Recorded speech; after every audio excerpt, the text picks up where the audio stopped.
Ah, masa, Ren? Kamu salah lihat kali. Bella membalas pertanyaan Rensi dengan gugup. Tenggorokannya seketika terasa kering. Dan tungkai kakinya terasa lemas bagai berubah menjadi jeli. Nggak mungkin aku salah lihat. Kamu pakai selendang bali warna biru gelap kan? Rensi membalas sanggahan Bella dengan cepat. Tatapan matanya tak lepas sedetik pun dari wajah Bella. Bella hendak menggeleng untuk menyangkal, tapi otaknya tak sanggup. Dia pun hanya diam. Tak berani mengiyakan. Aku yakin itu kamu. Soalnya, aku tuh abis ngambil charger di kamarku. Waktu mau balik ke mereka, aku lihat kamu di koridor sana. Hayo, abis ngapain kamu, Bel? Apa nyelinap ke kamar Kaksa? Iya. Rensi tiba-tiba memasang wajah mencandainya. Tapi entah mengapa, di balik wajah bercandanya, Bella merasa kalau Rensi sangat serius. Itu semua telah membuat Bella terlalu tegang. Mungkin aku ada lewat sekilas di sana, aku juga gak sadar sih. Aku memang ada jalan-jalan sebentar cari angin, soalnya gerah. Setelah itu baru balik kamar untuk tidur. Entahlah, aku gak sadar jalan sampai mana. Hanya ini alasan yang bisa terpikirkan oleh Bella. Ah, masa sih, Bel? Soalnya aneh loh, Kak Zah juga pas balik ke kamar sekitar tak lama sebelum aku lihat kamu lewat koridor kamarnya situ. Masa iya kamu bilang ngantuk tapi jalan-jalan sampai selama itu? Belumlah Bella menjawabnya, wajah Rensi tiba-tiba sudah berada tepat di depan wajahnya.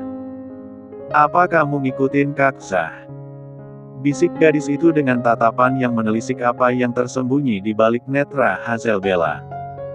Sontak saja, Bella terkejut hingga berjengit. Enggak lah, Ren. Ngapain aku ngikutin Kak Zah? Aku tahu diri dan tahu statusku, Ren. Ya, justru itu, Bel, yang aku sedang cari tahu, yang juga membuatku penasaran. Ngapain coba kamu buntutin Kak Zah? Lagi, raut Rensi terlihat menyelidikinya. Bella mengangguk tegas walau hati kecilnya sungguhan takut kebohongannya terungkap.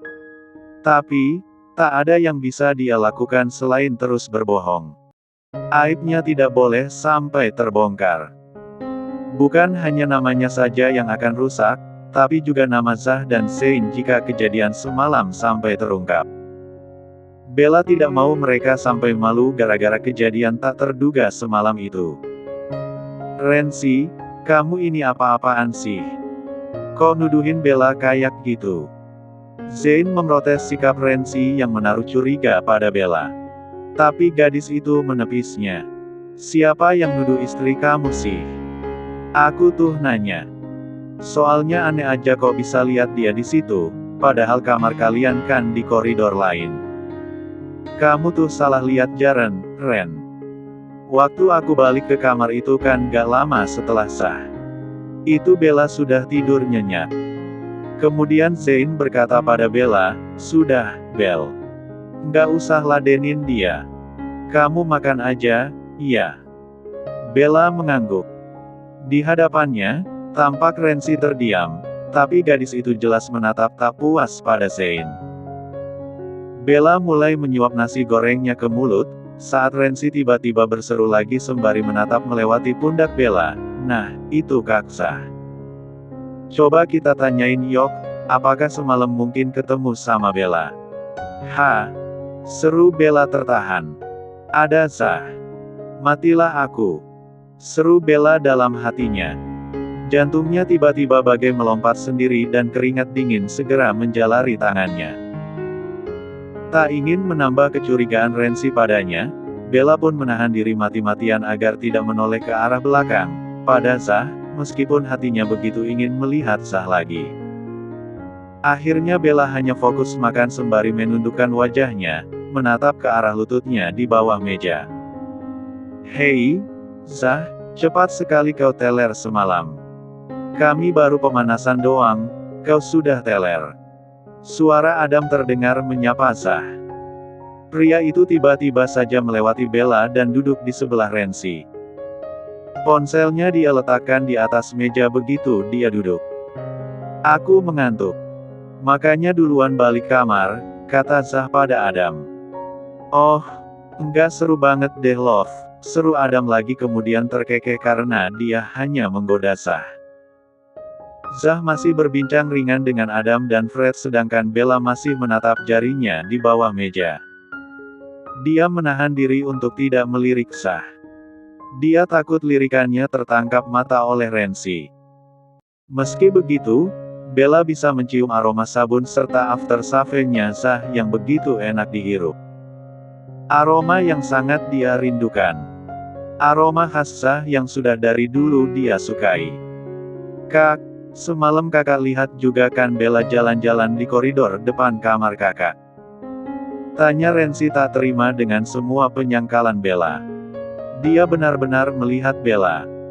Malah tidak seperti yang dikatakannya tadi bahwa dia melihat Bella sekitar setengah jam setelah Zah berpisah dengan mereka. Tapi, sebenarnya Rensi melihat Bella tepat saat Zah pun baru berpisah dari rombongan mereka. Yang membuatnya berpikiran buruk tentang Bella adalah saat Rensi kembali ke rombongan mereka, setelah cukup lama berada di kamar, dia kembali melihat Bella. Kali ini, tidak terlihat jelas Bella keluar dari kamar mana. Tapi, jelas-jelas ada yang aneh. Koridor itu buntu. Dan hanya berisikan kamar-kamar para lelaki lajang ini. Lantas apa yang Bella lakukan hingga bisa berada di sana? Dengan rentang waktu cukup lama pula. Aku tidak melihatnya, jawab Zah datar, bahkan terdengar tak tertarik membahas topik Bella. Rensi jadi terheran-heran. Tapi gadis itu belum puas. Masa Kak Zah nggak lihat? Tidak. Aku tidak lihat, Zah mengangkat bahunya, kemudian dia mengajak bicara Adam dan Faye. Rensi jadi semakin penasaran. Tapi, dia juga tidak menanyakannya lagi pada Zah. Diam-diam, Bella menghela napas lega. Saat itulah, Bella akhirnya berani melirik ke arah Zah, meski masih dengan wajah mengarah ke kakinya. Zah masih tampak menawan seperti dulu. Rambutnya yang bermodel tipis di pinggir, membuatnya tampak rapi sempurna setiap saat. Saat ini pria itu sedang duduk dengan posisi menyamping, menghadapkan wajah ke arah Fred dan Adam yang ada di sebelahnya. Dari samping, hidung mancungnya terlihat begitu sempurna, dengan pangkal hidung diapit dua alis yang tebal dan menukik tajam. Bibir tipisnya yang dikelilingi rambut-rambut halus yang tipis, tampak masih sama menggodanya dengan dulu. Memikirkan itu, Bella jadi teringat penyatuan mereka semalam. Wajahnya sontak merona malu. Hanya saja, ada satu hal yang berbeda dari Zah. Sorot mata Zah tak lagi seramah dulu. Sorot matanya yang sekarang tampak begitu kelam. Seakan ada berjuta rahasia serta kesedihan menaungi relung hatinya. Dan itu semua mengembang hingga tampak di sorot matanya. Bella menghela napasnya dalam-dalam setelah sekian lama mengamati Zah diam-diam tanpa sadar dia ternyata telah menahan napasnya. Kau mau nambah? Tanya Zain tiba-tiba tepat di telinganya. Lirikan Bella ke arah Zah pun terputus. Dia menoleh kepada Zain. Saat itu juga, Bella melihat Rensi ternyata sedang menatapnya tajam. Apakah Rensi melihatnya melirik ke arah Zah? Duh, habislah kalau begitu. Siang ini jadwal dari resort, kita bakalan jalan-jalan ke pusat kota dan juga perkampungan adat. Itu sampai sore, baru pulang ke resort. Mungkin besok baru kita bisa main di pantai seharian. Ayo siap-siap. Zain menjelaskan pada Bella saat mereka kembali ke kamar setelah sarapan bersama. Zain langsung mengemas beberapa barang-barang yang akan dibawanya saat jalan-jalan nanti, sedangkan Bella hanya duduk di tepi tempat tidur, memikirkan alasan untuk tidak ikut jalan. Selain untuk menghindari Zah, hati Bella masih tidak tentram. Sekalipun Renzi akhirnya tidak mengatakan apa-apa lagi setelah menangkap lirikannya pada Zah, sorot matanya seakan terus mengikuti dirinya. Bella yakin Renzi mulai curiga dan gadis itu tidak berniat melepaskannya begitu saja. Tapi Bella tak tahu lagi harus berbuat apa.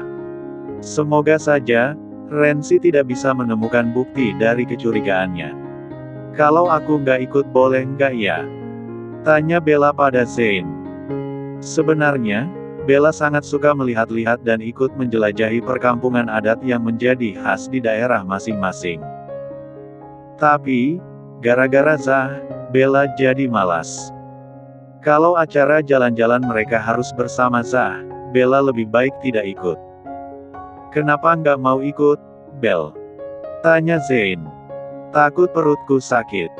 Kalau hari pertama biasanya lemes dan sakit perutku, kata Bella lagi beralasan. Meski yang sebenarnya, Bella hanya ingin menjauh dari Zah. Oh, ya kalau begitu, kamu di resort saja. Istirahat. Tapi, aku nggak bisa nemenin, nggak apa-apa, kan? Iya. Nggak apa-apa, kok. Bella tersenyum kecil pada Zane. Menunjukkan pada pria itu bahwa dia baik-baik saja jika sendirian di resort. Tapi, aku jadi nggak enak sama mom and dad. Nggak usah dipikirkan kalau itu. Nanti aku yang ngomong pada mereka. Bella mengangguk dan tersenyum kecil lagi. Makasih, Zane. Sure, Bella. Setelah mendapatkan izin dari Zane untuk tidak mengikuti acara mereka dan setelah Zane siap untuk berangkat bersama rombongan resort, mereka berpisah di depan pintu kamar. Kamu istirahat ya, Bel. Besok baru kita senang-senang di pantai. Bella mengangguk. Biasanya dia akan berkata, hati-hati pada Zane, memberinya perhatian kecil sebagai terima kasihnya pada pria itu karena telah membantu pengobatan ibunya. Kali ini, Bella bahkan tak mengingat itu lagi, lidahnya terasa kaku.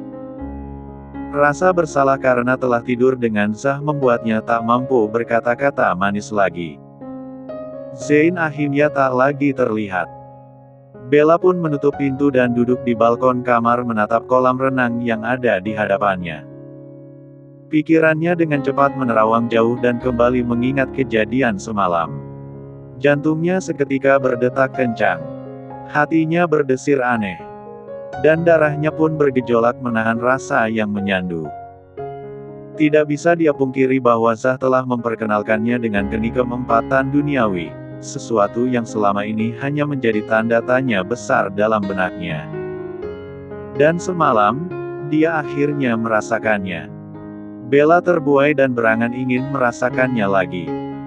Angin pantai membelai kulit tubuhnya membuat gadis itu merinding dan mulai memikirkan betapa menjijikkan dirinya ini.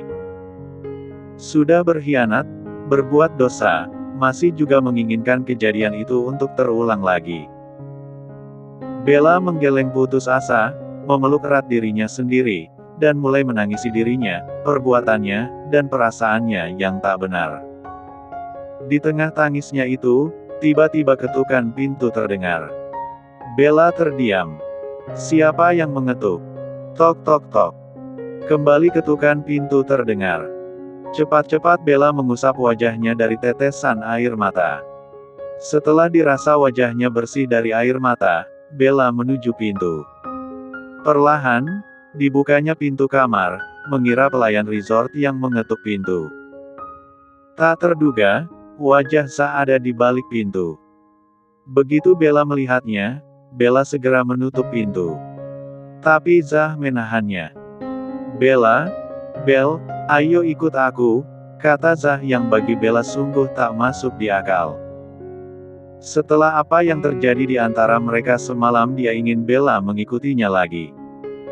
Apa yang mau dilakukan Zah? Lagi pula, kenapa Zah bisa ada di sini? Bukankah dia seharusnya sedang bersama yang lainnya, berjalan-jalan bersama rombongan resort? Enggak, Zah. Untuk apa aku mengikutimu? Lagi pula kemana? Bella kembali mendorong pintu tapi daun pintu tak bergeming. Pria itu menahannya.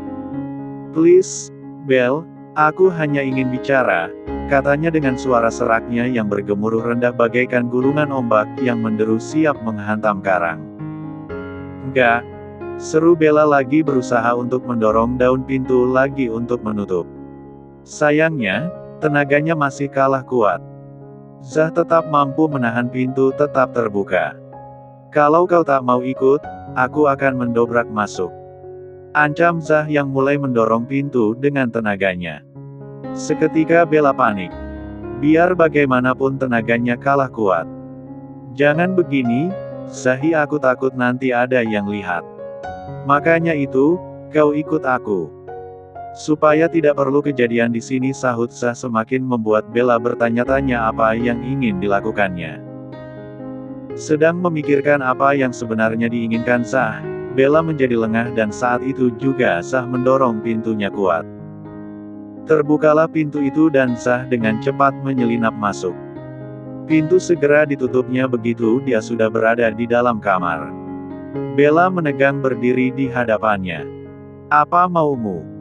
Kenapa kau tidak pergi dengan rombongan? Tanyanya dengan menahan takut dan tangisnya sekaligus. Aku sengaja. Aku mendengar kalau kau tidak ikut. Karena itu aku berpura-pura sedang ditelepon klien. Aku bilang akan menyusul mereka nanti. Oh, kau gila, Zah. Kenapa kau melakukan itu? Kejadian semalam harusnya kita kubur dalam-dalam, Zah. Jangan kita ulangi lagi, tangis Bella mulai menggema. Zah merasa tak tega. Dia pun melunakkan suaranya. Aku hanya ingin bicara, Bella. Ada banyak hal yang perlu kau jelaskan padaku, aku ingin tahu semuanya, Belle. Nggak ada yang perlu dijelaskan, Zah. Pergilah, sebelum mereka kembali. Kita nggak boleh terlihat bersama hanya berdua saja seperti ini, Zah. Pergilah. Aku tidak akan pergi sebelum kau ikut denganku. Aku ingin kejelasan semuanya. Kalau kau tidak mau menjelaskan, aku tidak akan pergi. Biar saja suamimu itu menangkap basah kita berdua di sini.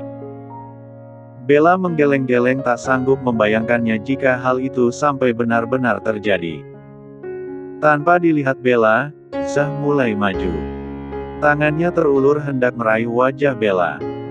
Ketika ujung jari Zah menyentuh pipi Bella, gadis itu terkejut. Tatapan mereka jadi beradu satu sama lain. Dengan cepat sorot kelam Zah menghanyutkan Bella membuat wanita itu tak mampu berkutik. Ayo kita ke tempat lain. Aku hanya ingin bicara, Belle. Dan kalau kau tak percaya padaku, kita ke pantai saja. Dengan begitu, kita tidak di tempat tertutup dan hanya berdua saja. Bella menatap sepasang mata coklat Zah yang berkilau suram. Sorot mata yang dulu begitu dia kagumi kehangatannya, kini menyorotnya balik dengan rasa yang begitu dingin dan tajam. Kalau kau tetap tidak mau mengikutiku, aku pun tidak akan pergi dari kamar ini. Zah mulai mengancam lagi. Seketika itu juga, Bella mengangguk pasrah. Baiklah, ayo kita ke pantai. Aku nggak mau Zain menemukan kita di sini berduaan. Apalagi kalau sampai orang tuamu melihat kita di sini. Aku nggak mau itu terjadi. Akan ada banyak hati yang terluka, kata Bella lagi. Zah mengangguk dengan jakun yang bergerak menelan segala kepedihan hatinya mendengar Bella begitu takut melukai hati Zain. Pria itu membuka pintu kamar dan menyilakan Bella untuk keluar mendahuluinya. Ayo.